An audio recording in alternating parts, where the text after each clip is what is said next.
And of course, we will keep an eye on the weather. This is our live feed, folks. So this looks like our photog just came inside. And right now we have doors in our studio. You can hear it coming down. Katie actually tried to open the door. She said the wind is too strong. Trying to hear in our studio right now, it's almost all you can hear is that hail coming down. Katie says it's some of the biggest she's ever seen. Look at the sidewalk right now. So this is right outside of our studio this evening in Carterville, Illinois. So of course, we will be keeping an eye on all of this for you. And we maybe started hearing it just a couple of minutes ago. I think we sent Mike out there into the parking lot. It's a good thing he came inside. Look at how big that hail is coming down. And it is so loud in here. Paul is in the studio. He's showing some of it to me, folks. This is sizable stuff. Maybe ping pong size hail. What do you think, Paul? Yeah, ping pong size. So that is what's happening right now in Carterville, Illinois. So if you don't have to go outside, don't. Katie's trying to open the door again. It is loud. All right, we'll have more on your weather and more news coming up in just a couple of minutes here on News 3 at 5. Now, we also want to let you know construction started in Carbondale. They're working on the tracks at Route 13 in Illinois. Eastbound 13 is closed this week, and there is a detour. Westbound will be closed next week. Mark, still just some movement here. We've seen Illinois State Police troopers coming in and leaving. And when we checked in with you maybe about half an hour ago, 40 minutes ago, we had told you that a SWAT vehicle had actually gone down West Main Street and turned in. And we're working to figure out exactly how big this police perimeter is. Like I said, we're at North 51 and West Main Street, right across the street from the Banterra Bank. So I do want to clarify, this situation is not at the Banterra Bank. You might be able to see it. There's actually a police cruiser maybe a couple of blocks down here on 51. And right now, police still can't confirm a whole lot of information. You know, we did get a release from the Illinois State Police. They let us know it's an active situation. So if you are going to be driving through DuQuoin, or maybe you've got some loved ones coming through the area as they head home from work, please just be careful. Try to avoid this area if you can. We got here shortly after 3 and not a whole lot has changed. We've been listening if we can hear for anything. No sirens, anything like that going on. Pretty much a stable scene where we are right now. And then we've got police cars a couple blocks down to our left. So again, trying to figure out exactly how big this perimeter is. Illinois State Police do say the situation is happening in the 10 block of South Maple Street, which we looked up on our maps. It's maybe a couple of blocks that way from the bank. So right now, if you're driving through, or if anyone's maybe, you know, asking what's going on, the situation is not happening in the bank, but a couple of blocks away. Again, right now, Illinois State Police say it is an active situation. So we're working to get information confirmed. We'll let you know as soon as we get any updates. Mark, for now, I will go ahead and send it back to you in the studio. A new study out tonight suggests 3 recent rulings by the U.S. Supreme Court could have lasting impacts on the U.S. The American Medical Association says that study says those rulings could cause health complications or even death. There is a lot to the research, but here are the 3 major parts. You've got a ruling on laws about concealed carry. Then there was the overturn of Roe v. Wade and a decision to block a vaccine or test requirement from OSHA. All 3 of those happened last year. The study's authors say they used the data between then and now to determine long-term impacts. So let's look at that first ruling about concealed carry and permit regulations. That ruling involved 6 states and was centered on New York. It was over what are called may issue permits. That's when someone meets the criteria to have a permit but can still be denied at an official's discretion. The U.S. Supreme Court said that was unconstitutional. They say anyone who passes an application for a permit should get a gun.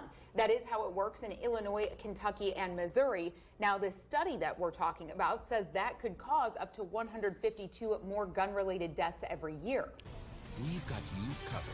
From WSIL, this is News 3 at 5. Well, good evening, everyone. I'm Julie Williams, and I am live outside of the station this evening to really get a taste of what these hot temperatures feel like.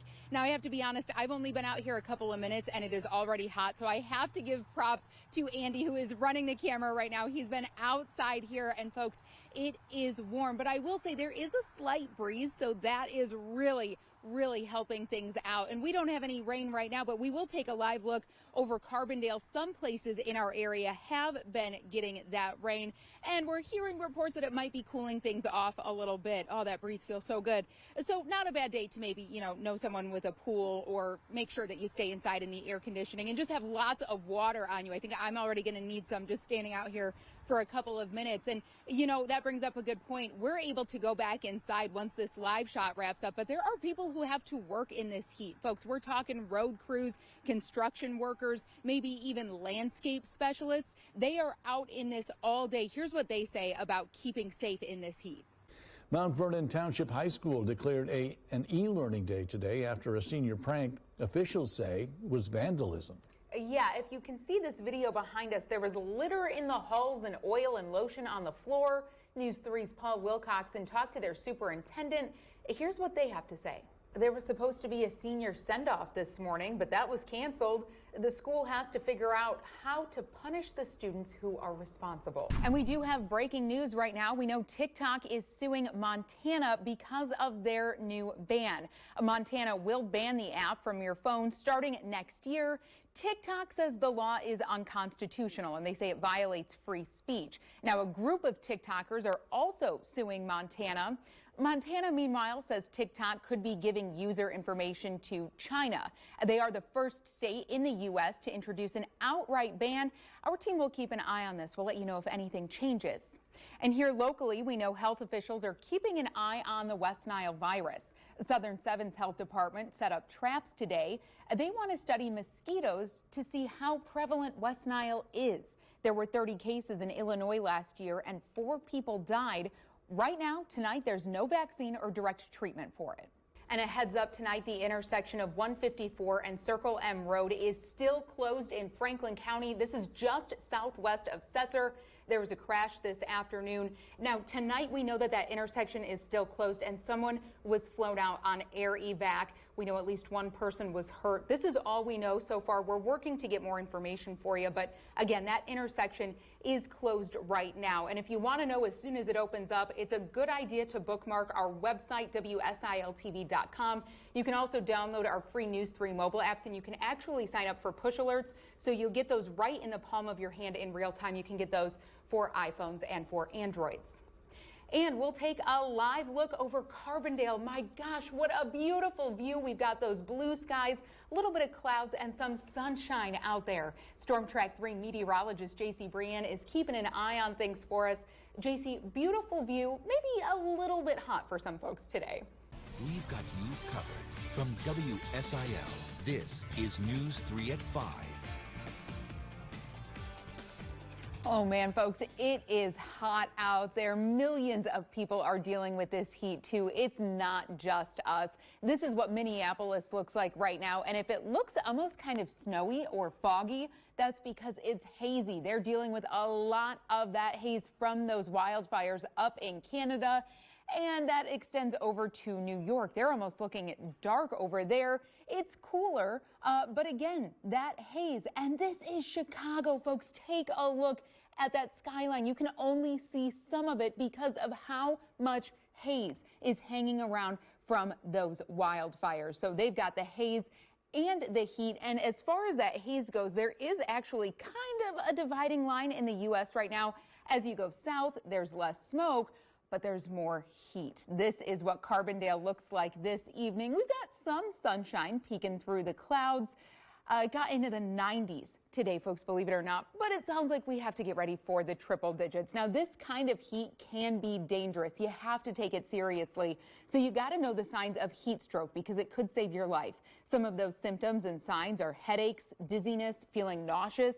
Watch for a strong pulse, too. If you feel your heart beating really hard or fast, you might feel faint and you might even get kind of confused. Get to a cooler place as soon as you can if you're experiencing anything like that, and call 911. Doctors say heat stroke is a medical emergency because people can die from the heat. The CDC says more than 700 Americans die of it every year. Thousands of people go to the ER because of overheating, and some people have to be admitted to the hospital. Now, we do have a list of local cooling centers on our website, WSILTV.com right now.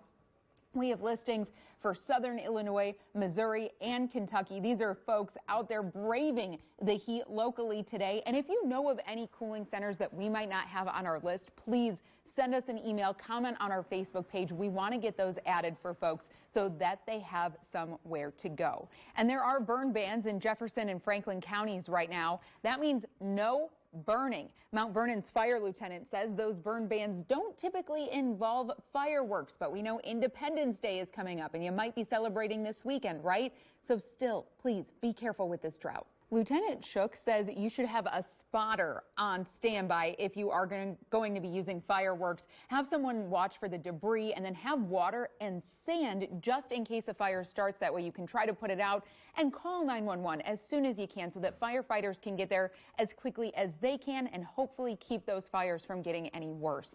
And we are keeping an eye on flight cancellations and delays tonight. A lot of people are traveling for Independence Day, but with this extreme weather and staffing shortages, things have been tough for airlines. Some people have already been stranded for days. There are things that you can do, though, if you're going to be traveling. You can always go to flightsrights.gov if you're one of the folks dealing with cancellations and delays. Some people are already changing their plans or driving places instead of flying, and you can always go to FlightAware to track any delays. President Biden was in Chicago today to talk about his quote-unquote Bidenomics plan. He says it has infrastructure investments, and he talked about economic improvements, the unemployment rate, and inflation slowing down. Now, economists say inflation is still high, and a new poll says 66% of Americans disapprove of how President Biden has handled our economy. And tonight, a Southern Illinois woman says she wants to improve her hometown.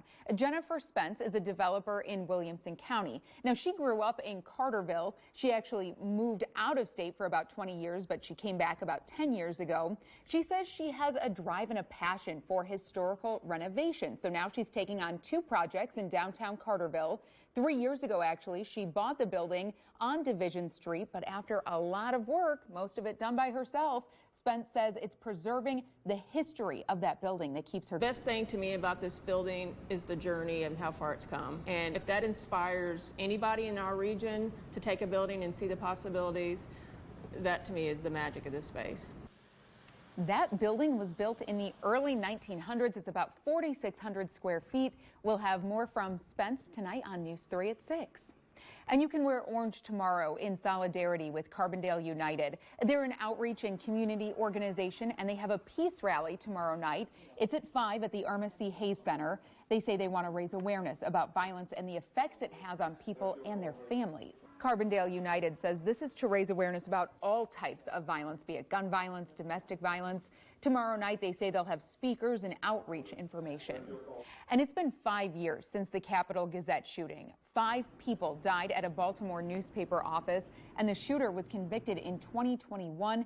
He could get life in prison. Today, Maryland's governor proclaimed a statewide Freedom of the Press Day. And the man who put another man in a chokehold on the subway pleaded not guilty. We told you about this. It happened last month. There was some kind of argument, and the suspect held this man in a chokehold. Well, he died, and now the suspect is charged with second-degree manslaughter. He's due back in court in October. And a Boston lawyer says he's not guilty. He's accused of raping 5 women about 15 years ago. There are also 4 other assault cases from around that same time. He has not been formally charged yet, but he's supposed to be back in court in a couple of weeks. In the meantime, he has to wear a tracker. He had to give up his passport, and he was ordered to stay away from the area where those assaults happened. And Kevin Spacey was in court in London today. 4 men are accusing him of sexual assault. They say it happened between 2001 and 2013. The jury was sworn in today, and they're not supposed to look up anything about the case. They'll be back in court again this Friday. And Jimmy Johnson is a 7-time NASCAR champion, but he won't be in this weekend's race in Chicago. 3 of his family members were shot and killed. ABC's Melissa Adon has the latest on that investigation.